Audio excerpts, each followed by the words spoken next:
Olá a todas e todos, bem-vindos a mais um episódio do nosso podcast Crítica Sem Critério. E hoje nós queremos que vocês conheçam Estela do Patrocínio, bem patrocinada. Vamos com a gente?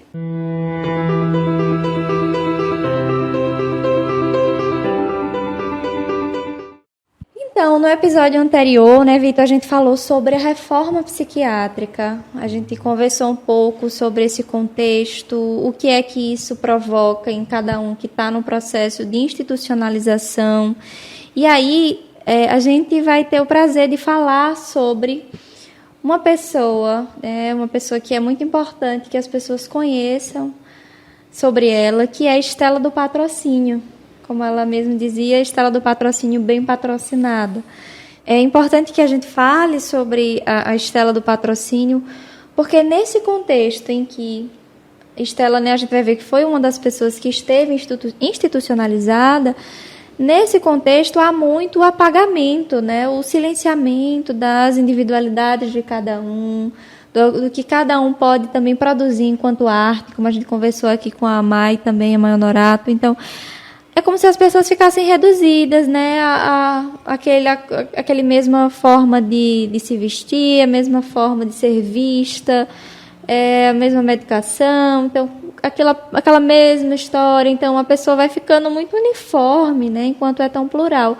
E aí, quem a gente quer apresentar hoje aqui é a Estela, que é uma pessoa que esteve no meio disso tudo e é uma artista, Vitor? Então, é importante a gente fazer com que mais pessoas conheçam a Estela, que representa a gente conhecer de um sujeito, que pode estar também, ou ter passado por a questão da institucionalização.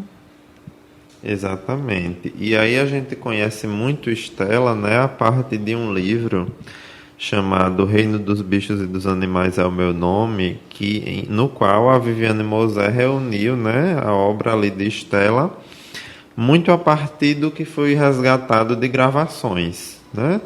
Então, a gente pode dizer que é um livro que a Viviane Mosé foi muito feliz em reunir, e foi um livro escrito a muitas mãos, porque houve estagiários de psicologia, artistas plásticos que gravaram ali falas da Estela, isso pôde ser transcrito e ali foi enxergado arte, Então, em vez do apagamento, ela foi escutada de um jeito poético, A poética dela foi enxergada. Mas para a gente conhecer um pouco da Estela, eu vou me remeter aqui ao livro, numa descrição aqui que tem sobre ela, de que pouco se sabia de seu passado. Sabia-se que ela nasceu em 9 de janeiro de 1941, que era filha de Manuel do Patrocínio e Zilda Xavier do Patrocínio, que se dizia solteira, doméstica, de instrução secundária, que morava na Rua Maria Eugênia, em Botafogo, que tinha como familiar responsável o sobrinho, que seria Reinaldo do Patrocínio, e aqui o livro diz o endereço dele também, que esse sobrinho a visitou um tempo e depois desapareceu, que dizia ter 2 irmãs, Ruth e Olívia, já falecidas, e um cunhado, marido de Olívia, e pai dos 3 sobrinhos, Reinaldo, Cosme e Eduardo. Que havia ali uma história de que a mãe já foi interna do Núcleo Teixeira Brandão e conseguiu sair antes que ela desse entrada naquele hospital, Que ela era doméstica na Urca, na mesma casa em que a mãe enlouqueceu, que quando via visitar a mãe, trazida pelo motorista da patroa, levava doce e fumo de rolo. Então, a mãe da Estela também tem uma história, com a loucura.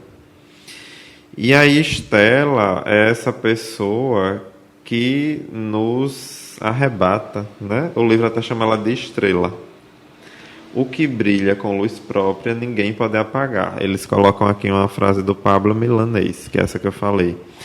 E faz esse jogo com o nome dela, Estela Estrela. E aí, quem escreve vamos dizer assim, esse prefácio, do livro é o Ricardo Aquino, que é diretor do Museu Bispo do Rosário, que é uma coisa interessante, que a Estela, uma informação, que a Estela foi interna no mesmo hospital que Bispo do Rosário, que é uma figura também muito importante quando a gente fala de reforma e da obra ali como algo assim, muito em destaque, né, daquele paciente.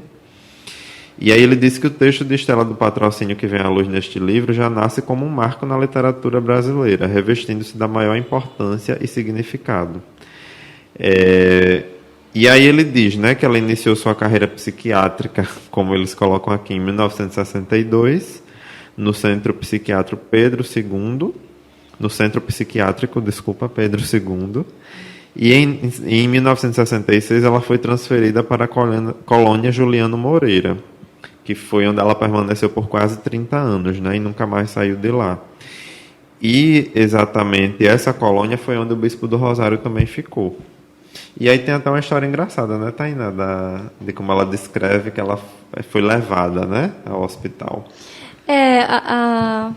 A Estela do Patrocínio, ela é interessante porque eles vão pegando nesse livro os trechos de que ela narrou, né? E ela tem esse diagnóstico, né, de uma esquizofrenia hebefrênica, né, de uma que chama a atenção ali para as pessoas, a parte de ser um discurso mais desorganizado, né? E ela até diz, né, eu estou no asilo de velhos, no hospital de tudo que é doença, num hospício, lugar de maluco, louco, doido. Louco, doido. E aí ela tem uma parte do livro que vai relatar como que ela se percebeu sendo levada para lá, né? Como é que foi. E aí ela vai contando com palavras dela, né? Disse que estava acompanhada de uma pessoa, acho que era Luiz, e aí ela tropeçou, os óculos caíram e viram ela ali no chão. Então, na visão dela já foi motivo então de chamarem. O Luiz abandonou ela e aí levaram para o hospital. Isso ali é a narrativa dela, mas relata também um pouco do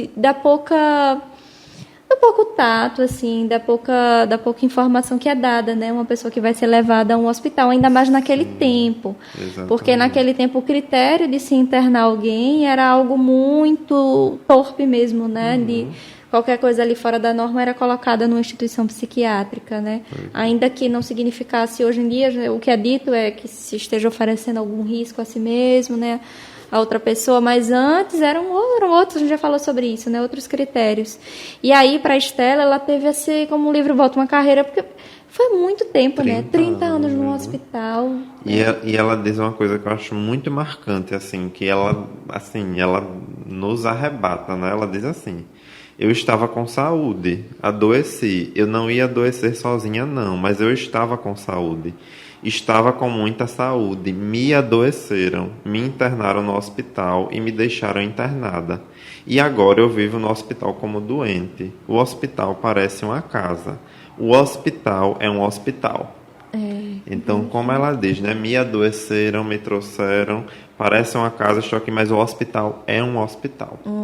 A gente não pode esquecer disso. Pois é. Porque, por mais que fique encoberto ali, né? Então é o sentido terapêutico, mas é um hospital, né? E estar num hospital já gera um processo ali para aquela pessoa também.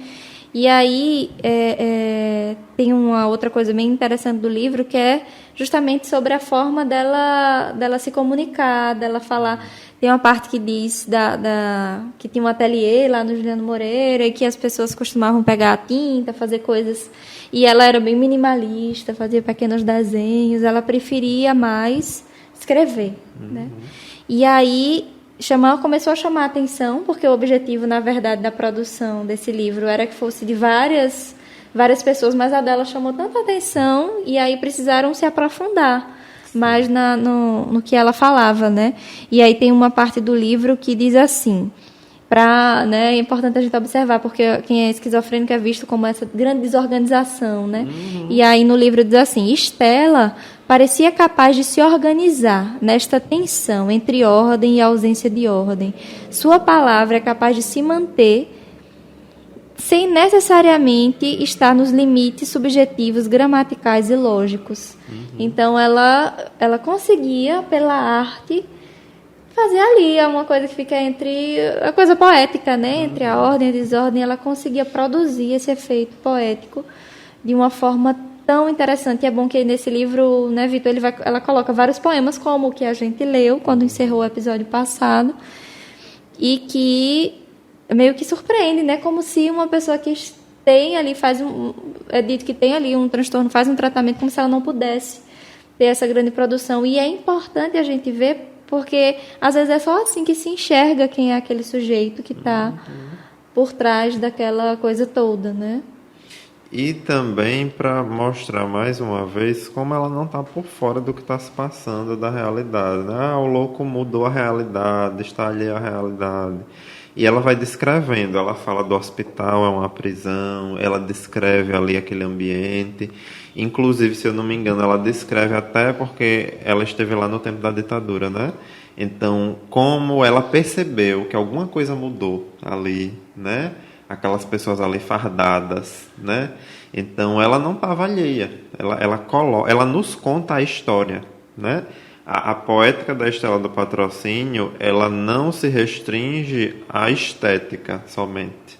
Tem a estética e tem a história que ela consegue contar e captar, né? E ela também, em algumas falas dela, isso, né, como eu disse, arrebata a gente mesmo. Ela consegue, em poucas palavras, dizer muito, né? Então, é muito interessante ver isso, né?